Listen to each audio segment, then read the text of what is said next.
1919। पंजाब उस समय एक तो प्रांत होता था, पंजाब क्या होता था, प्रांत। तो पंजाब, तो ये भारत का गवर्नर था चेम्सफोर्ड। क्या था? चेम्सफोर्ड। भारत का कौन था? Governor Chelmsford. अब गवर्नर हर राज्य में अपने अपने लिए एक लेफ्टिनेंट गवर्नर रखेगा कि नहीं? तो पंजाब का लेफ्टिनेंट गवर्नर का नाम था ओ डायर। O Dyer. अभी बताओ, देश का डिसीजन लेना रहेगा तो कौन लेगा? लेकिन हर राज्य में वो लेफ्टिनेंट गवर्नर रखेगा। तो पंजाब का लेफ्टिनेंट गवर्नर कौन था? O Dyer. ओ डायर, यानी अब पंजाब में कुछ भी होता है जिम्मेदार कौन है? O Dyer. कौन है? ओ डायर को जैसे ये सूचना मिली अमृतसर में जलियांवाला बाग की, उसने ब्रिगेडियर भेजा, ब्रिगेडियर आर डायर को, गोरखा रेजिमेंट के brigadier, brigadier R Dyer, brigadier R Dyer. Brigadier R Dyer को आदेश किसने दिया था? O Dyer.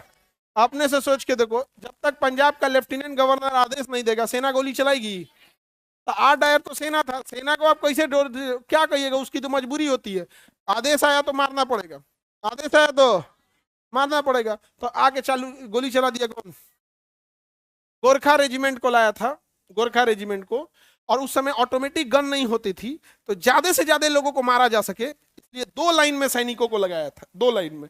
एक सैनिक गोली चलाते थे, गोली चलाने के बाद पीछे हट जाते थे, उसमें गोली लोड करते थे, तो पीछे वाली लाइन आगे आ जाती थी, फिर वो गोली चलाती थी, वो हटती थी, तब तक इनका गोली लोड हो जाता था। मतलब डबल लाइन लगाया कि बंदूक ऑटोमेटिक नहीं है, लेकिन इसने डबल लाइन लगा के क्या कर दिया? ऑटोमेटिक बना दिया। तो यहाँ लगा दिए 200 गोली चला दिए, धड़ाम चला दिया 200 गोली, 200 मर गए। अब इसको बंदूक गोली लोड करना पड़ेगा, तब तक लोग भागेंगे। गोली चला दिया, पीछे वाली लाइन आई, वो गोली चलाई, इधर ये लोड कर दिया, फिर ये धड़धड़ा के गोली चला दिया। यहाँ पे आंकड़े कहेंगे कि 400 लोग मरे थे, 4000 से ज्यादा लोगों को मारा था। आज के डेट में, अंग्रेज को छोड़ो ना, आज के डेट में अगर कहीं ट्रेन दुर्घटना होती है, 100 लोग मरेंगे, अखबार में आएगा 4 लोग मरे। जलियांवाला बाग तो दूर की घटना है, 1984। हाँ, भोपाल गैस त्रस्ती, शहर का शहर मर गया, कह रहा है कि 1300 2600 लोग मरे, 3600, शहर का शहर मर गया। क्या कहता है? आज के डेट में बताइए ना, आज के डेट में अगर कोई भगदड़ हो जाता है तो आपको क्या लगता है? हाँ, तो उस समय तो अंग्रेज थे सब, वो तो चोट्टा इसी काम के लिए बैठ पे किया था सब। जनरल गोली चलाया कौन था? आदेश दिया था, यानी असली गुनहगार वो डायर। अब इस घटना के बाद भयानक बवाल हुआ, और ये घटना 1919 की है, और अंग्रेज इस समय थक चुके थे सब। प्रथम विश्व युद्ध जस्ट खत्म हुआ था, अंग्रेजों ने कहा पूंजी बवाल कर दिया रे, तो तुरंत अंग्रेजों ने जनरल ओ डायर को हटाया यहाँ से, क्या लंदन ले गए, कहाँ ले गए सब? और यहाँ हंटर कमीशन का गठन किया अंग्रेजों ने। कांग्रेस ने कहा कि हंटर कमीशन अंग्रेजों का कमीशन है, हम इसमें बात नहीं सुनेंगे। अंग्रेज को देखो कैसे चाल चलेंगे सब, अंग्रेज पेपर वर्क पे मारेंगे सब हम लोग को। पहले क्या मारेंगे सब? पेपर वर्क पे। उसने क्या किया? 7 सदस्यीय टीम का गठन किया, 8 सदस्यीय, 3 गो भारतीय रखा, 5 गो अपने रह गए सब। अब लोग कभी पारित हो पाएगा? कमेटी की रिपोर्ट मेजोरिटी से आनी चाहिए। तो 8 गो में 5 गो कौन है? अंग्रेज, और 3 गो भारतीय। और सबसे सस्ता कौन बिकते हैं सब? ये सबसे सस्ता भारतीय बिकता है सब। अभी बिहार में इलेक्शन है, 500 रुपया में बिकेगा सब, खस्सी से सस्ता। खस्सी जो होता है ना, खस्सी, खस्सी से सस्ता बिकेगा 500 रुपया में, 500 रुपया में। अरे भाई, हम तो यही कहते हैं कि जिसको 500 रुपया सबसे लो, अपने मन से वोट दो, सबसे लो। 500 नहीं, स्पष्ट बोलोगे "ए भैया, फलानिया पार्टी 2000 दिया है, हम कैसे 2000 वापस कर दे? या तो आप 2000 दे दीजिए, और ना तो यहां से चल जाइए। उसे 500 के बदले कितना लीजिए? 2000। वोट दीजिए अपने हिसाब से, भले नोटा दाब दीजिए, लेकिन वोट डालने जाइए। सबसे सस्ता बिकता है सब। तो हंटर कमीशन में 8 गो में 5 गो कौन था? अंग्रेज, और 3 गो। आपको क्या लगता है पैसा पे नहीं बिकेगा सर? अरे पैसा पे क्या नहीं बिकता है यहाँ पर, तो पैसा पे बिक गया सर। हंटर कमीशन ने कह दिया कि भीड़ उग्र हो गई थी तो गोली चलाना मजबूरी हो गई थी। भीड़ उग्र हो गई थी, मतलब निहत्थे लोग इतने उग्र हो गए कि पुलिस की जगह सेना बुलानी पड़ गई। हंटर कमीशन ने किसे दोषी बोल दिया? भारतीयों को ही। Hunter commission. तो बताइए जलियांवाला बाग के लिए कौन सा कमीशन का? हंटर हंटर कमीशन ने अंग्रेजों को सही बता दिया। लेकिन कांग्रेस ने मदन मोहन मालवीय के नेतृत्व में एक मालवीय आयोग का गठन किया। मालवीय आयोग, मदन मोहन मालवीय के नेतृत्व में, कहा मदन मोहन मालवीय की जो कमेटी थी उसमें गांधी जी थे, सब लोग थे। उन्होंने कहा कि ये जल्दबाजी में आवेशपूर्ण लिया गया डिसीजन था और एकदम मूर्खतापूर्ण डिसीजन था। लेकिन ये लिपापोती कर दिया गया, यहीं पे लिपापोती कर दिया गया। ओ डायर को कहाँ भेज दिया गया?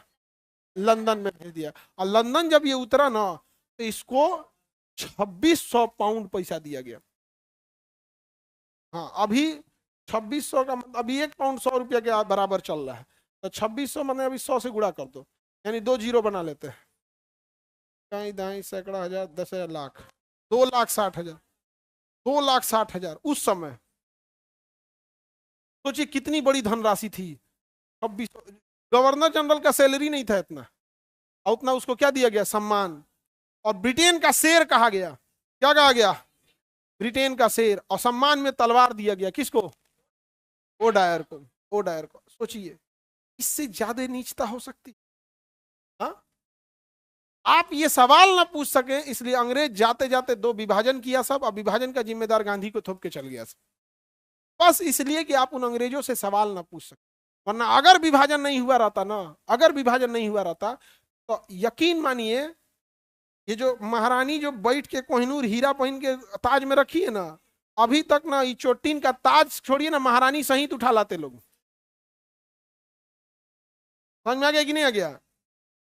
बस इसीलिए कि आप अंग्रेजों से सवाल ना पूछ सके। बड़ी दूर तक सोचते हैं, बहुत दूर तक सोचते हैं आप कि आप लड़ते रहिए इसमें, कभी इनसे सवाल नहीं पूछ सकते। यहाँ पे जिस दिन सवाल पूछिएगा उस दिन पाकिस्तान को हथियार देगा, कुछ पैसा दे देगा, फिर एक आतंकवादी हमला करा देगा, शांत हो जाएंगे। यही ना हुआ, चाइना के ऊपर टैरिफ लगा, पूरी कंपनियां चाइना से भागने लगी।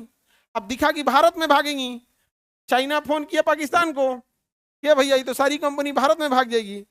पाकिस्तान ने कहा कि हम क्या कर सकते हैं, कंपनी उम्पनी रोकने तो हमको नहीं आता है। तो चाइना का ही छोड़ो ना यार, यहाँ पे ऐसा कांड करो कि पूरे भारत के लोग कंपनी उम्पनी भूल के गुस्से से आग बबूले हो जाए। तो क्या करना पड़ा? पूछो तुम्हारे यहाँ तो आतंकवादी है, ऐसा नहीं काम करो। आतंकवादी आया, सब किसको मारा? सब मासूम लोगों को। एक को मारा, एक को छोड़ा। आप गौर कर रहे हैं? हस्बैंड को मारा, वाइफ को छोड़ा, ताकि ये जाके बताए। धर्म पूछ पूछ के मारा, धर्म पूछ के मारा ना, सेंटीमेंट बढ़ा गया, भारत और पाकिस्तान के रिश्ते गड़बड़ा गए। अब जो कंपनियां आ रही थी कहीं क्या, अरे यार यहाँ तो दूसरे बवाल चल रहा है, नहीं समझे? अब किसी के घर तुम गिफ्ट लेके जा रहे हो, पड़ोसी से मार कोई ले, तोरा हम कपार फोड़ दे, तोरा ही है बताई तो ये तोरा कीड़ा पड़तो आइयो। अब गिफ्ट लेके साइड हो जाए, अरे यार भागो, नहीं लौट जाएंगे, तो दूसरे बवाल भइल। यही किया सब। तो बहुत ही नीच मानसिकता होती है इन सब की। अब हंसराज ने इसकी सूचना दिया था, दूसरा के खानदान को भारत से नागरिकता खत्म कर देना चाहिए। हम भारत सरकार से भी, मतलब हम क्या ही बोलेंगे भारत सरकार, लेकिन लिस्ट निकालना चाहिए कि जो जो अंग्रेजों का साथ दिया था उनकी नागरिकता खत्म कर देनी चाहिए। चाहे वो झांसी की रानी को गद्दारी करके हत्या कराने वाला आज मंत्रालय में घूम रहा है, नागरिकता खत्म कर देनी चाहिए। गद्दारी किए थे संभाजी महाराज को, जिन्होंने पकड़वाया था, उसके खानदान आज होना ना ससुरा को गद्दारी करके ना नागरिकता खत्म कर दो, जाए यहाँ से। गद्दारों का कोई जगह नहीं होना चाहिए। लेकिन आज कभी ऐसा सुने हैं आप लोग? नहीं। हाँ, नागरिकता खत्म होना चाहिए कि नहीं? होगा खानदान में, ताकि उसको पता चले कि तुम्हारा खानदान ससुरा गद्दार था। हाँ, तो जनरल डायर कहाँ चला गया? लंदन। और जब यहाँ देखा गया कि हंटर कमीशन ने सही बोला, ओ डायर, मालवीय आयोग ने गलत बोला, इसके बाद भी ओ डायर को कुछ नहीं हुआ। उस समय आप ही के एज के थे उधम सिंह, आप लोग के एज के क्या थे? उधम सिंह। उन्होंने कसम खाया कि जनरल ओ डायर तुमको यमराज नहीं, तुमको हम मारेंगे। 21 साल के बाद, उस समय उधम सिंह छोटे थे, 21 साल के बाद 1940 में, जलियांवाला बाग की घटना कब होती है? और उसके 21 साल बाद 1940, 21 साल बाद यह घटना। उधम सिंह लंदन जाते हैं, पता करते हैं ओ डायर कौन है, पता चलता है बूढ़ा हो गया। 21 साल बाद आप किसी का चेहरा देख पाएंगे? उस समय मोबाइल थोड़े हुआ करता था। ऐसा कुछ नहीं होता था। वो ये कई साल बाद आपको पता नहीं चलेगा यही है, पता करने के बाद पता चला कि यही है वो डायर। तो एक पार्टी में आने वाला था, तो जनरल ओ डायर वहां आने वाला था, तो उधम सिंह पहुंचे, आराम से पूछे, O Dyer, yes, good night, मार मार दिए वो डायर को वहीं पे, यहाँ पे। और उसके बाद कोई जज जज पूछे कि हाँ मारे हो, तो कहा हाँ मारे हैं हम, फांसी दीजिए, काम खत्म, हमारे यहाँ जलिया वाला बाग करके आया था। जज कंफ्यूज हो गया, यार ये कैसन आदमी है, खड़े कह रहा है कि हाँ हमने मारा है, ये हमारे देश में मार के भागा था यहाँ पर। तो जज ने पूछा नाम क्या है, तो कहा भाड़ में जाए नाम तुम्हारा, फांसी दो यहाँ पर, हम मारे हैं जनरल डायर को, तुम्हारे यहाँ घुस के मारे, हम मारे, यही है पिस्टल, हम मारे हैं, नाम पूछ के क्या करेगा। तो पूछा नाम बताओ, कहा कि हमको नाम से क्या मतलब है, तुम हमको फांसी दो। जज 4-5 बार पूछा नाम क्या है तुम्हारा, तो उन्होंने बोला था राम मोहम्मद सिंह आजाद, राम मोहम्मद सिंह आजाद। समझा? तो हिंदुस्तान को मारा हर चीज यहाँ पे, ये थी हिंदुस्तान की एकता, यह थी हिंदुस्तान की एकता। उसी समय लंदन में डिसाइड हो गया कि हिंदुस्तानियों को अगर मारना है तो तुम पहले इनको तोड़ना सीखो, इनको तोड़ोगे नहीं तब तक ये, मतलब एक रहेंगे सब तो पूरी दुनिया को बर्बाद कर देगा सब, पूरी दुनिया को राज कर लेगा सब, एक रहेगा सब। तो 1940 में जब उन्होंने बोला राम मोहम्मद सिंह आजाद, उसी समय डिसाइड हो गया अंग्रेजों ने कि जिन्ना को आगे बढ़ाया जाए। और यही था 1940, जिन्ना अपने कराची अधिवेशन में कह दिया था कि अब पाकिस्तान का निर्माण लेंगे। यही है, देख रहे हैं किधर से किधर हो रहा है। 1940 पाकिस्तान, मुस्लिम लीग ने डिसाइड कर दिया था कि अब हमको अपना एक अलग देश चाहिए, और उसका नाम क्या रहेगा, पाकिस्तान। अंग्रेजों ने कहा कि दो इनको ही, सब राम मोहम्मद सिंह आजाद, इन लोग को इसी में राम मोहम्मद में लड़वा देते हैं। यहाँ पे नहीं समझा गया, अंग्रेजों ने क्या इंडिया पाकिस्तान बना दिया, नाम पूछा गया था वहां पर। इसलिए अंग्रेज, भारतीय जब भी हिंदुस्तान के बारे में सोचेंगे ना, हमेशा वो एक होके चलेंगे। और थोड़ा सा भारत में ना जो कल्चर है ना, वो बहुत, किसी जगह की कल्चर को आप अचानक नहीं चेंज कर सकते, कल्चर चेंज होने में 100-200 साल लगता है। तो हमारा कल्चर है, हम लोग किसी जीव को देखते हैं या कोई असहाय रहता है ना, तो अगर कोई मजबूर है, गरीब है, कुछ है, तो भले हम अगर मदद ना कर सके, पैसा नहीं है, तो सहानुभूति इंसान दिखाता है। बहुत गलत हुआ है इंसान के साथ।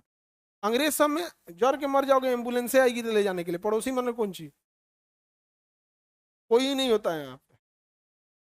वहां पे अलग सिस्टम होता है, वहां पड़ोसी वगैरह कुछ नहीं होते हैं।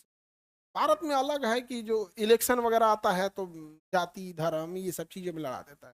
नहीं तो ये तो बहुत बर्बाद करके गया सब अंग्रेज यहाँ से। चलिए, ये वाला बात समझ में आ गया।